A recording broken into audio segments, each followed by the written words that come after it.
ఎందుకంటే ఇనిషియేటివ్ తీసుకున్న తర్వాత కష్టపడే మనస్తత్వం, గ్రౌండ్ దాకా పనిచేసే మనస్తత్వం ఉన్నాడు పార్థసారథి. ఇంతకు ముందు కూడా నేను చూశాను ఆయన వ్యక్తిగతంగా కూడా నాకు ఎరుగుదురు.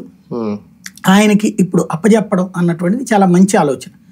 దాని ద్వారా చాలా కీలకమైనటువంటి మెయిన్ ఏంటంటే ఇప్పుడు ఎలా సాధ్యం సహజంగా ఈ పోచుకోలు ఉపన్యాసాలు సోషల్ మీడియాలో ఊరు చివర కట్టారు ఈ సొల్లి తీసేయండి. ఎందుకంటే ఊరు మధ్యలో తీయాలంటే ఊరు మధ్యలో ఉన్న 100 ఇళ్ళు పగలగొట్టేవాడు ఊరు బయటే. కాకపోతే దానికి ఊరుతో అనుసంధానం అయ్యే రోడ్లు వేయాల, ఫెసిలిటీ ఇవ్వాలి, మౌలిక వస్తువులు, మంచినీళ్లు గట్రా అవన్నీ ఏర్పడి ఇది 1 కిలోమీటర్ దూరం పెట్టండి, 2 కిలోమీటర్ల దూరం పెట్టండి, 5 కిలోమీటర్ల దూరం, బట్ అవి ఇవ్వండి, మౌలిక సదుపాయాలు ఎవడైనా ఉంటాడు. నెంబర్ 1. రెండవది ఏంటంటే నా దృష్టిలో నేను రాజశేఖర్ రెడ్డి నుంచి చెప్తానే ఉన్నా. రాజశేఖర్ రెడ్డి, రోసయ్య, కిరణ్ కుమార్ రెడ్డి, తర్వాత చంద్రబాబు గారికి 2014 అప్పుడు చెప్పా, తర్వాత లోకేష్ గారికి కలిసినప్పుడు కూడా చెప్పాను సార్ మిడిల్ క్లాస్కి ఏదైనా చూడండి. తర్వాత జగన్మోహన్ రెడ్డి గారి కంటే మనం దీని ద్వారానే చెప్పాం ఈ ట్రిప్ నడుస్తున్నది కాబట్టి ఏదన్నా ఆశపడదాం.